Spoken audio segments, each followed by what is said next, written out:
desk in my way. We got a desk and I got a basket and it's got a kitty. You want to see what he's... I got this guy festering down here. He's got his fish. Life in the office. So, another replay Wednesday. How's this stuff going? You guys like seeing this old stuff? It's gonna get better because obviously my skills, they get better. But while I'm editing on my phone, it sucked.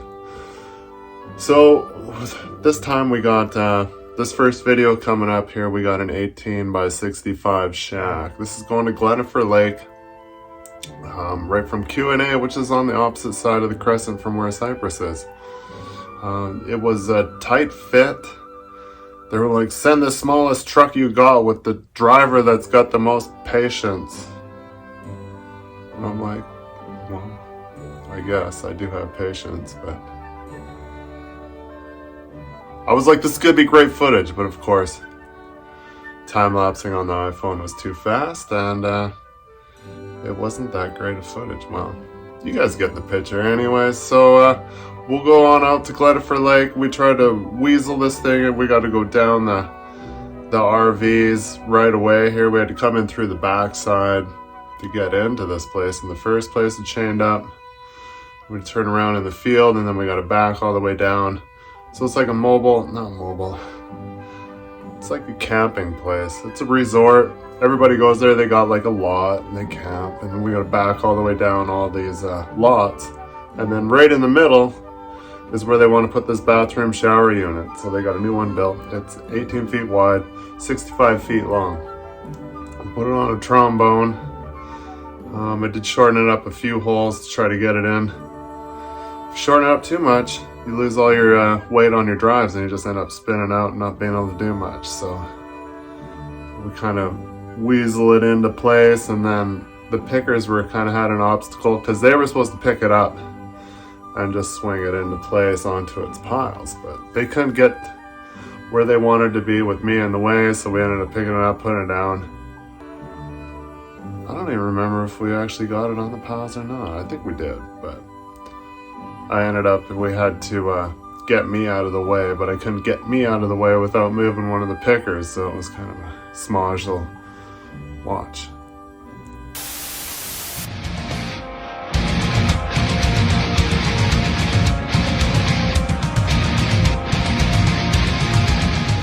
Yeah, look at that. Look at that. Get from behind.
So here we got a picture of, this is T130.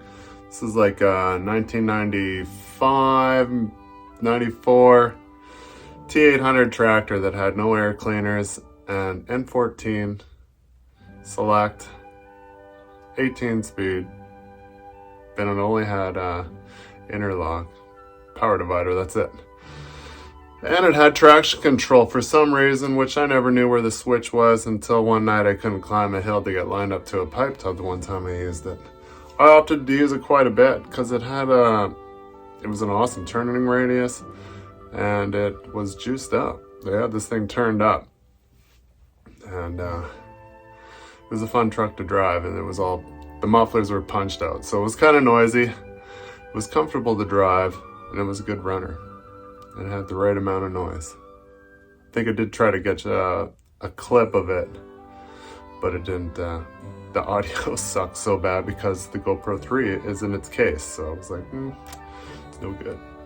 But anyways, someone had sent me a picture of it on Facebook, well, through the Facebook group, Time Lapse Trucker, that they seen this truck in Abbotsford for sale.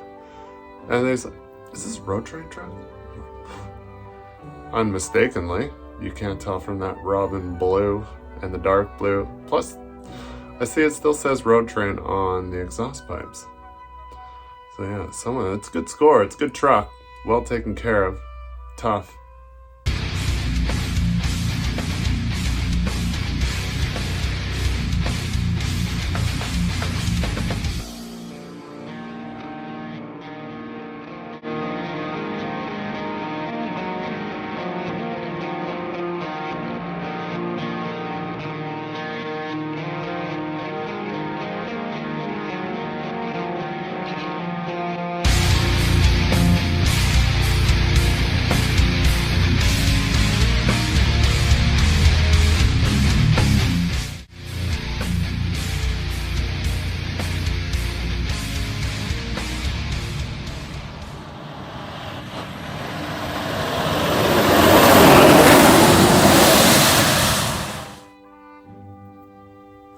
You know what's coming up second? Oh, you guys are going to be so pumped to see this. We got a service rig haul. Finally, some meat and potatoes here, but it's not going that far. Which none of our service rig hauls, very rarely that we went outside of central Alberta anyways, but we did do. I've done some long ones and I've done some shitty ones. This one's a CWC out of Sylvan Lake. We go out, load in their yard, and then we take them out to Highway 12, and then the Oris is a road that's like Range Road 6-1, I do believe. And it's just straight out to the north. And there's a little, just where the pavement ends, there's an S bend. And then we unload right by this plant. And drop them off, and then we go home. We go back and get them, but actually, this was the last video. I just started I was like, oh, these videos are so awesome. And then I went on holidays. We ended up going to Costa Rica like later that week. So, and then the following video that's coming on after this, stand by. I had to look what it was. Oh, okay, now I got it. I got it now. I looked ahead, I cheated. It's a junk truck that was broke down. Well, it wasn't broke down, it was having tranny issues. It was out in Rocky, and I remember it being like probably minus 40, 35. It was cold. And auto trans on this Peterbilt that's the cab over. It's more like the garbage truck style. And that's what they had, a junk truck. It's got a little knuckle picker on it, and they'd use that to pull the doghouse, PD. So I went out there and I picked it up and I took it back to Watrous and dropped it off.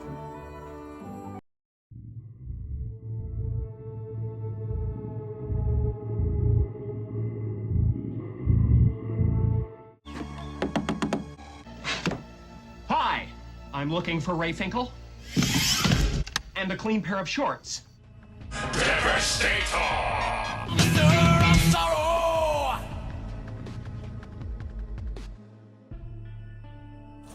Oh, look at this. What are you, wiping the windows?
would you look at that?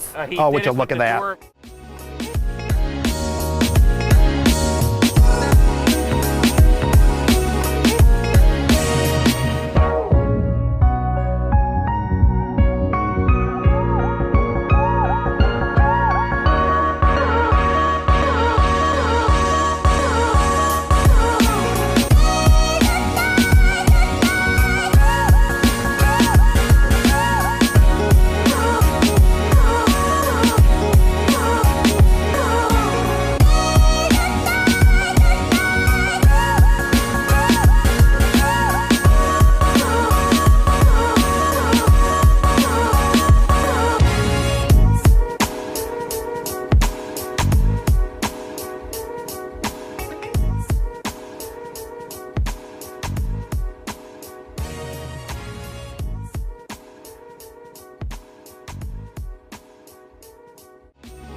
Win.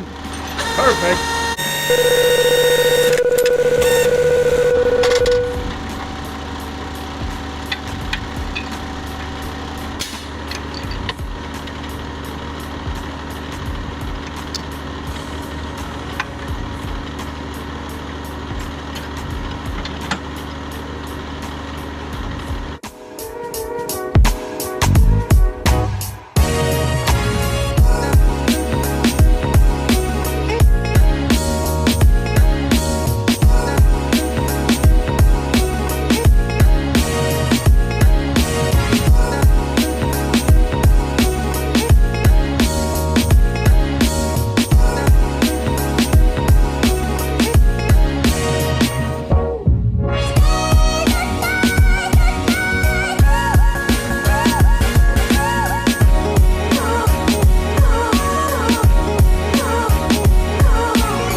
I'm looking for Ray Finkel.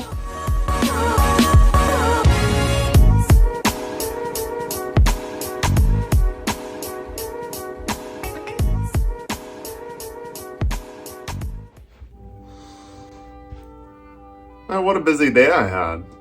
After we do the rescue mission, I think this must have been the next day. It's hard to tell because it kind of mashed everything together in one video for some reason, but anyways.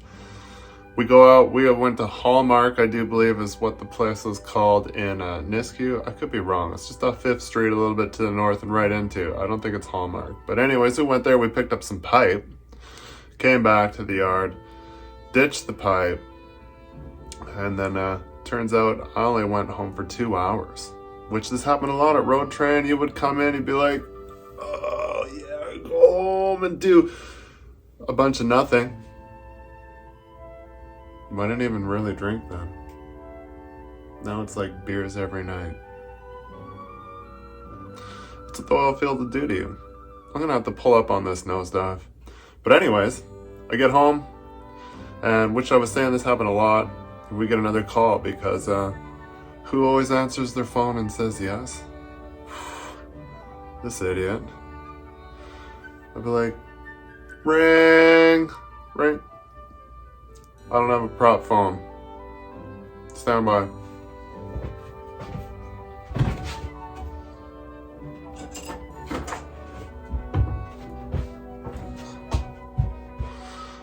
And it's raining.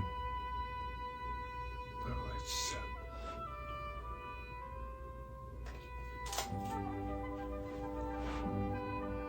Hello? We need to come back to work already? It's only been like an hour and a half since I left the shop. You've got another important rescue mission? High paying? Alright, sounds good, I'll be right there. And that's how it would go. Anytime we had rescue missions, it was always, we'd get $10 more an hour to pull the wheeler, so I was always like, so we had to go out to Strathmore, middle of the night, rescue. It was a small coil rig. I can't remember whose coil rig it was. There was an issue, completely stone cold, dead, frozen, no air, right on the side of Highway 1. I do believe it was, I want to say it was right at the junction to 21 and 1. There's somewhere right in there, not too far, somewhere in there. He was on a pull out where there was a turning lane to get off of Highway 1, so that's always nice. So it would come in right behind him with the wheeler, nose down the wheeler as close as I can get so I can just squeak out in between him and me. And then we air him up. And then unfortunately, by the time you air him up, this is how I keep the Jeep on all the time, so this makes it even more challenging. Not really, but you're that much further away, so in order to go around to the back and back up to the booster, and then I pull the winch line all the way back out to the coil rig, and then we winch them on. But it's so bad at holding air, or we could only get one tank full through going through some of the fittings or something off the back that they would use to pull their little rig tank or something. I think they got a little tandem rig tank that they would pull behind, and then so yeah, it was straw. I had to air them up like twice, so that it makes for a long night, especially when it's 30 below and you got people that are on the Highway 1 doing buck 15. Cold wind is blowing. It was windy. I remember being windy and it was cold. I remember. Even though it was that long ago, I don't forget those things. It was fucking cold and it sucked. But the job got done. We bring them back to town. Norseman's is just down the street. It's almost kitty corner from our Roadtrain shop. You'd always hear that they got this Texas bed that's got it's got a Screaming Jimmy. It's like a V8. But they would fire that thing up all the time and straight piped, and the sound would rattle off our doors. And we could always know when they fired that up, because they fired up and then it was to the floor. It was like this old International, some Jimmy rig Texas bed tractor they used to move their stuff around their shop and do other things. But yeah, just right red line all the time, just whoop, and it would make our doors rattle. And we're at least 400 meters away from their yard, but in the cold winter it would rattle off everything. And yeah, so it's too bad I didn't catch any of that. Maybe I did. We'll have to see. But anyways, we take it back to their shop, we unload in their yard, and then I gotta get it into their shop. So it's pretty basically dead. So I just drag it around and they have no real room to get something lined up to a door, so I ended up like winching it completely sideways, lining it up to the shop door, and then pulling it right into the shop. Worked out pretty slick. T-bed's good for this kind of stuff. Rescues.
Well, here we are again, 2 hours later, back. Another rescue mission. Keep breaking down.